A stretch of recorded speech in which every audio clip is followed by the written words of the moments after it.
Alrighty, the Paws Up post-game show. Your final score is 44-20. Arkansas wins, meaning FIU drops to 4-7 on the season, eliminating them from any type of bowl contention. I am Kevin Burrell here with Jake Gibson. A lot to take away from that second half of the game, but a lot of good as well. Chris Mitchell obviously reaches those 1,000 yards receiving. He now joins T.Y. Hilton and Tyrese Chambers as the only other two Panthers to reach that the milestone.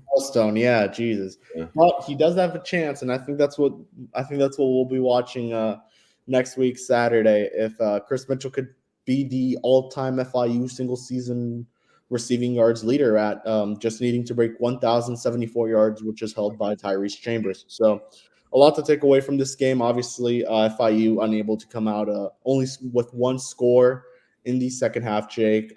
Key pretty good for the most part, though. I think that's really encouraging. But FIU, again, just unable to stop the run, and that was a big issue for the Panthers.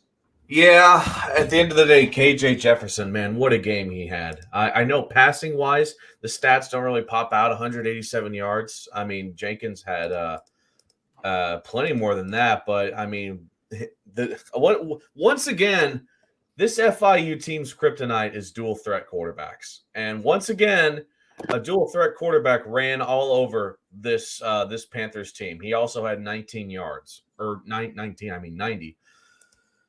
I don't know. I think, honestly, the second half was very forgettable, man. FIU obviously began the second half with a really good thank you, Matthias. Best of luck tomorrow, huh? Crazy. This football post-game show is being rated by soccer, but you know what? We appreciate the love, Matthias. We got to get you on the show one of these days. It's got to happen. After you win the Natty, we'll get you on the show, okay? Come on. You know. What was I saying? Their first touchdown in the second half. It was awesome. Once again, Jenkins was connecting with Chris Mitchell, and it was just a beautiful sight, man. What went wrong was that after that, the offense stalled. It kind of looked like the offense adjusted out of halftime specifically for that drive, right? That run by Owens to start it off, like it was a 46-yard run. It's like, okay, maybe they're finally going to get the running game working in the second half, right? That was their Achilles heel in the first half. Their running game was non-existent. And then you had that 12-yard dot to Chris Mitchell in the end zone, man. That was sick. That was a very nice catch, putting both feet down in there. That was pretty good. Yeah. By the way, it's weird. The ESPN page says Lucas Matias with the kick. Yeah, so they took out Chase after in the second half of the action. Okay. And I'm very no knock on Chase, but Lucas Matias has a very good leg. They use him a lot on the kickoffs, and I've seen him practice pregame, and he looks really good at field goals. He's able to make those from very long distances. I was very surprised he hasn't been. Obviously, Chase, this is most likely his final season with the Panthers, so very surprised that they hadn't used Matias a little bit more there, but nice to see him get some action there with the field goal unit. Yeah. And, after that touchdown, by the way, the hype was still there because, Arkansas drove down the field, but they missed a 48-yard field goal. Today was not a great day for kickers, all right? Today was not – FIU did not look like Kicker University. Arkansas did not look like Kicker University today. So after that, the score was 20-31. They were only down by 11 points. Should have been 10, but again, that missed extra point. But FIU was in this game. And then what did FIU's offense do after that? A punt, a stupid interception, and then 3 more punts. And that was your offense for FIU after that. So yeah, just the third quarter it looked good. The fourth quarter it was non-existent. And funny enough, Arkansas didn't even need to do much, right? They got a touchdown after the first punt, and then a field goal, actually a pair of field goals. So Arkansas special teams actually ended the game relatively okay. So yeah, and I'll give this to FIU. They came out rolling in that first in the second half. They were able to stop Arkansas. They settled for the field goal, which they missed in 2 consecutive drives, and FIU just was able to capitalize off of that first drive, but after that, just weren't able to get it going. Mm-hmm. And it kind of feels like they were, and I will say, and I'll mention this now, the Wildcat, I don't hate it. I'm not going to lie to you. It worked once. It worked once. I want to say 40-ish yard gain from Keyshawn. Maybe, I don't know, Kevin. I think it'll work better against Conference USA opponents. Yeah. I will say maybe do it against Western next week. See how that goes, because definitely something worth trying. And obviously, I think they kind of realize that if you want to run the ball, you aren't going to be able to run it just the casual way you've been doing it. You got to do it off of a Wildcat offense. And obviously, it worked the first time. And I think it worked a couple other times. Kind of, they just get a couple yards of gain. But aside from that, I mean, it's worth something. It's worth experimenting a little bit more is what I'm saying. I want to see it a little bit more against Conference USA opponents, against non-con opponents that aren't Power 5 teams. Yeah. I will say, I don't know if I'm the biggest believer in the Wildcat system in general in football. Obviously, in the late 2000s, they aren't Dolphins, using it. We're a long way from the Ronnie Brown, Ricky Williams days of the Wildcat actually working. I don't know. But unfortunately, the stat line I kind of hate to see the most. 2 interceptions for Jenkins. I guess, did they retroactively? Yeah, they ended up changing it. Yeah, they changed it to a pick. That sucks. After not throwing the ball against Middle Tennessee, or not throwing a pick against Middle Tennessee or Jacksonville State. Jenkins, 2 picks. That sucks. Oh, Kevin had to dip real quick, but oh no, he's back. Yeah. We had talked about how great Arkansas's defense is at forcing turnovers and how good they are at pick sixes, by the way. The craziest stat line is not generally a stat line, but look at how many running backs touched the ball for Arkansas. A lot. It was a group 1, effort for 6, them. 7, 8, 9, 10 different running backs held the rock today, totaling 323 yards. And it's crazy because they only got 1 rushing touchdown. Most of it was just chunk plays that got them down to the red zone. And then after that, it was up to the quarterbacks that did all the work. I don't know if you realized this, but Jalen Bracey got reps at running back today. It's something worth asking Coach, I guess. That's interesting. He went 2 for 7 too. Yeah, it was impressive from Bracey. So we'll see what happens on that end. By the way, Jenkins, when he had to scramble, he ended up negative 15 yards scrambling. Which is he had a couple nice moments. I remember that first quarter, he literally avoided the sack, and that was very impressive. But aside from that, I will say for the offensive line, I was expecting a lot more than just 3 sacks. I was expecting more than 10, to be honest with you. I was preparing for that, but unfortunately, a lot of their sacks happened in the second half, and that's like the one half where you don't want your sack. Towards the end of the game as well. Obviously, you got to count it, but it's still impressive that FIU was able to hold the Razorbacks to that little sacks. Yeah. What was my score prediction? It was 42-17. I was very close. I said 20. I said 45-21. Shoot, we were very close. I was a point off for each team. Oh, is that the closest score prediction we've had? It's got to be, right? Yeah. It's gotta be. Yeah, Johnny's would have been decent had FIU won.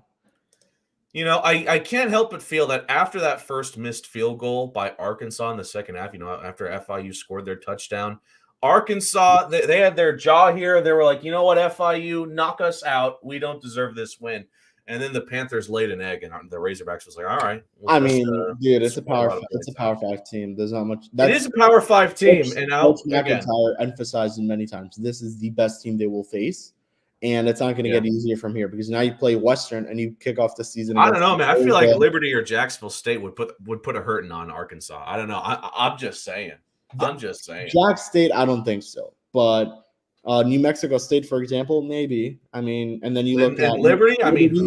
Liberty. The thing is with Liberty, they haven't been battle tested yet. They haven't faced a really good conference. They haven't faced a really good team yet. Obviously, Jack State's a really good team. Western is an all right team, but aside from that, how they do in their bowl game is really going to define this team. If they do great in their bowl game, that's the biggest thing. 510 total yards. I'm sorry. Go ahead. Liberty probably ends up playing here. They'll probably play at Boca Raton Bowl or the Cure Bowl. I know they've had history of playing. I don't know if Liberty wins the conference championship. I don't know. I think they'll get into a nicer bowl. Probably not New Year's 6, but like still a relatively. Well, maybe they can get to New Year's 6. We'll see. So 510 total yards for Arkansas, 24 first downs. They were 6 for 15 on third down. They averaged 6.4 yards per pass and 6 yards per run. That is insane. They actually committed the more penalties, totaling 70 yards, but ultimately they didn't really lead to much. Yeah. And FIU actually led the time of possession in the first half, and then Arkansas led it in the second. I was going to mention that to you at halftime. FIU really led time of possession, which was impressive to say the least. But, man, it kind of goes back to that moment right before halftime.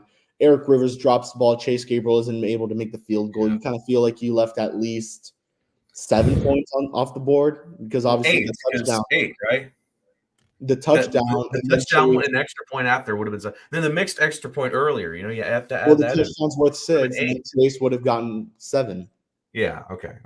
Not to mention the missed field goal as well. I forget when Chase missed a field goal. Was it like right before the end of the second half? Yeah.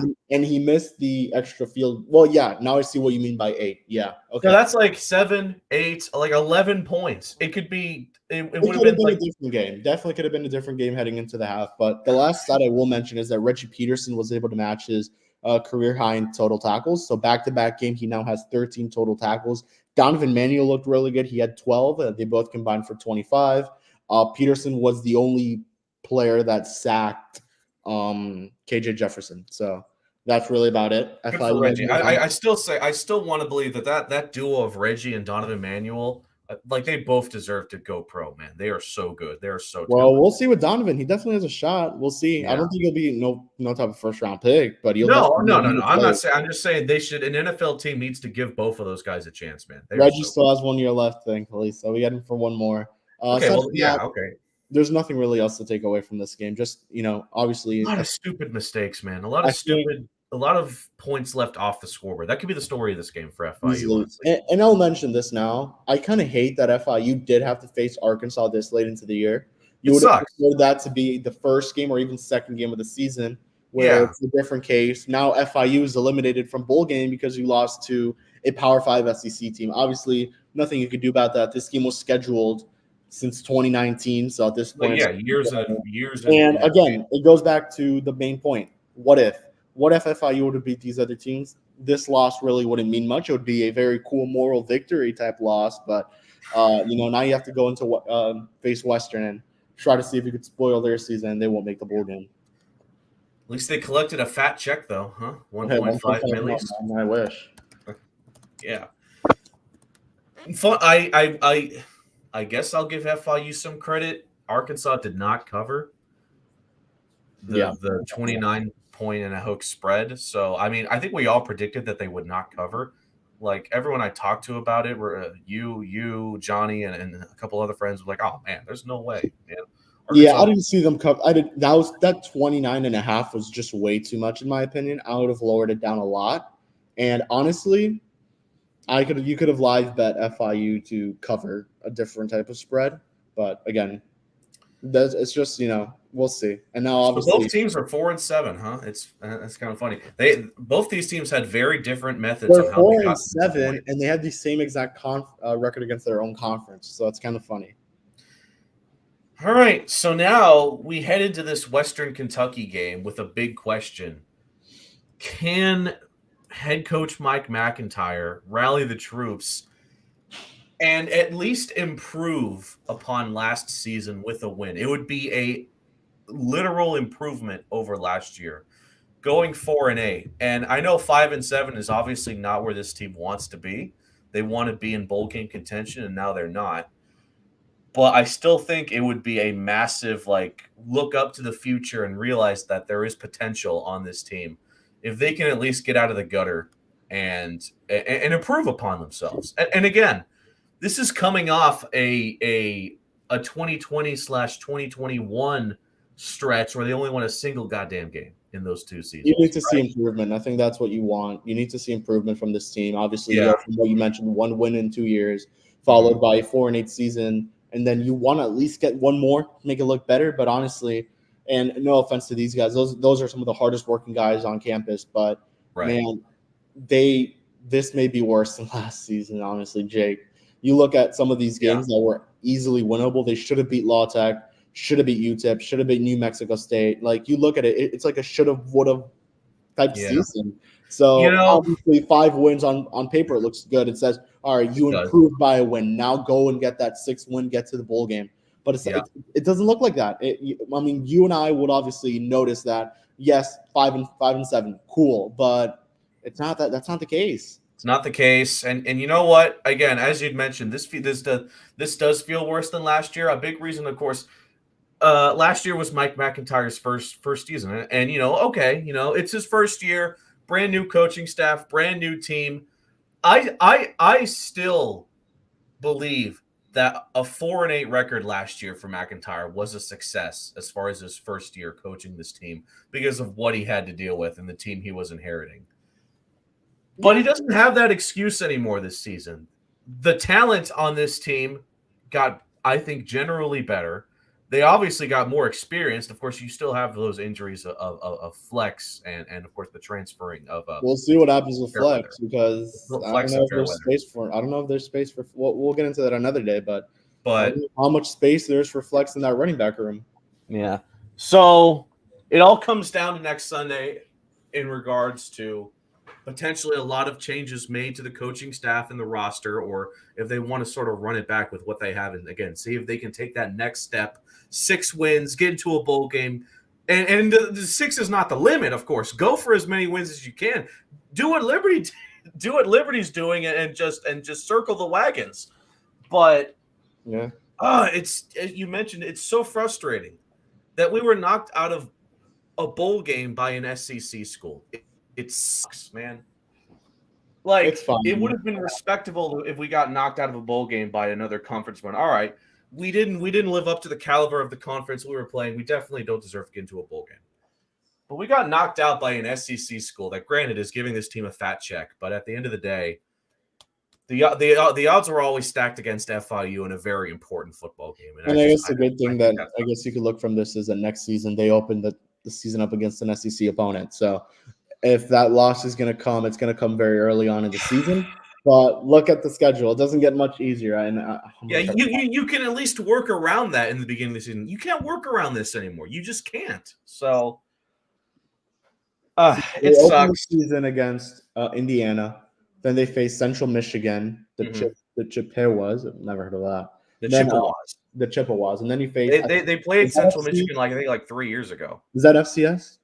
No, Central Michigan, I forget what conference they're in, but they are FBS. Oh, wow. Okay. And then you have to face FAU, which not historically, FIU is not very good against that type of team. So, Central Michigan is MAC. They're part of they do MACtion. So, cool. So FIU is starting their schedule against pretty tough opponents. Yeah. All right, which it is respectable. It's a great benchmark of where your team is at early in the season instead of right now where every game matters, right? Exactly. You can work around a tough loss to an SEC school week 1. You actually can't work around it now. Yeah.